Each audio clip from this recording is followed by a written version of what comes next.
I had a video call conversation with Michelle and Father Doug from Perth, Australia. They are coming here to the Philippines next month to do a miracle prayer. So they will be coming here in our parish on May 16, 17, and 18 to do a prayer for healing through the power of the Eucharist. So they were telling me about the many miracles that had happened during their ministries all over Australia. They were saying that cancer got healed, arthritis got healed, toothache got healed, deformities got healed. And I said to them, I'm so excited that this healing could also happen in the parish of St. Benedict, that people will be healed from their sicknesses. Kasi alam ko na maraming mga tao ang naghahangad ng kagalingan.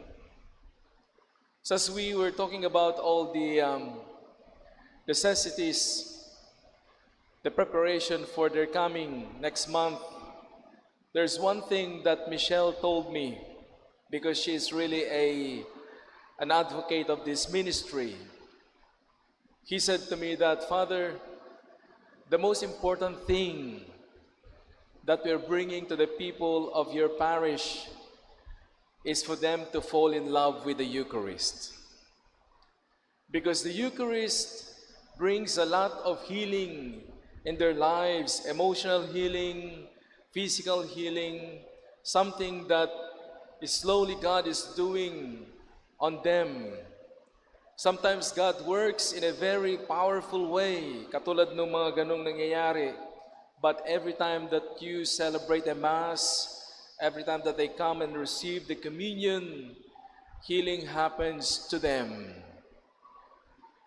So yun ang gusto naming iwan sa kanila, that the healing power of God is always available when we have the celebration of the Eucharist.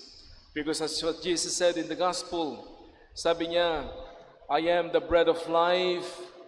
Whoever comes to me will never hunger, and whoever believes in me will never thirst. So ano itong hunger and thirst na sinasabi ng Panginoon? Itong hunger na ito, ang dami nating hunger sa buhay.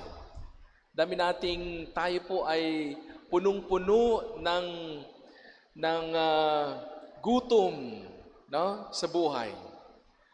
And there's so many of them. One is hunger for recognition. Kapag hindi tayo napapansin, hindi tayo napapasalamatan, nasasaktan tayo. Hunger for love. Lahat tayo naghahanap ng magbibigay sa atin ng tunay na pagmamahal at respeto. Hunger for popularity. No, sa community, dapat nakikita kung sino tayo. That's what we are doing a lot. There's so many. I have my own hunger too in life, my brothers and sisters. And of course, we have so many thirsts as well. Tayo din ay uhaw. Uhaw tayo sa mga bagay-bagay. So, when people comes to this healing ministry, what they're really thirsty is the love of God in their life. Yes, physical healing can happen, pero walang silbi yung ikaw ay gumaling kung hindi naman gumaling ang iyong kaluluwa.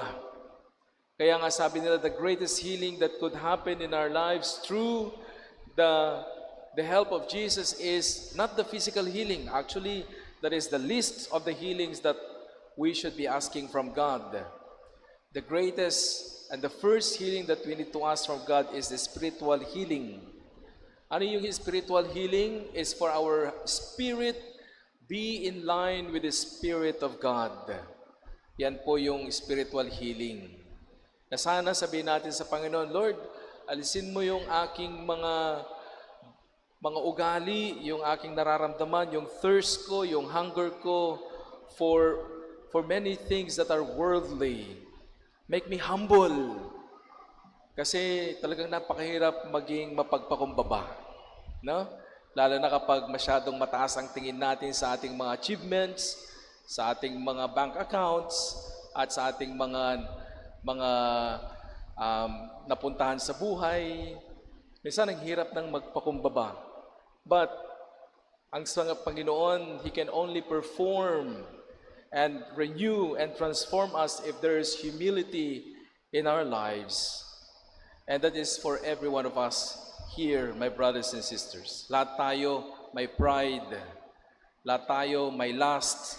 Lahat tayo may anger. Lahat tayo may envy, gluttony, avarice, sloth. Lahat tayo meron yan.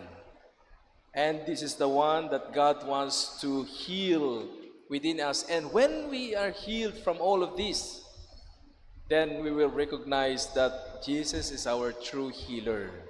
He is the source of life. At ito po yung experience ni Saint Stephen from the first reading. Saint Stephen was the first martyr in the Christian faith. And you know, ang napakaganda po yung sinabi ni Saint Stephen, no, dito sa kanyang huling sandali ng kanyang buhay. So nakalagay dito, and they threw him out of the city and began to stone him. The witnesses laid down their cloaks at the feet of the young man named Saul. So they were asking Saul not to do it. You know who's Saul? Si Saint Paul. So si Saint Paul ang nagpabato kay Saint Stephen.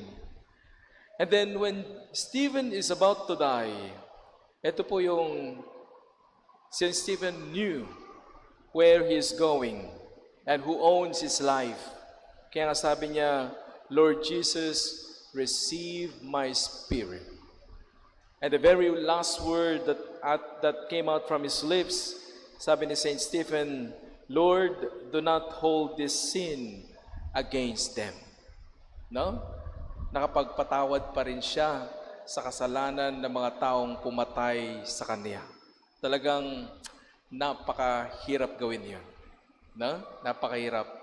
Kaya we need that healing that can happen inside, the healing of the Spirit, so that we can be like Saint Stephen, that no matter how difficult, kahit anong sinasabi ng ibang tao sa atin, anong ginagawa ng ibang tao sa atin, ay masabi pa rin natin sa Panginoon, Lord, patawarin mo sila. No, patawarin mo sila, Panginoon, katulad ng pagpapatawad mo sa akin.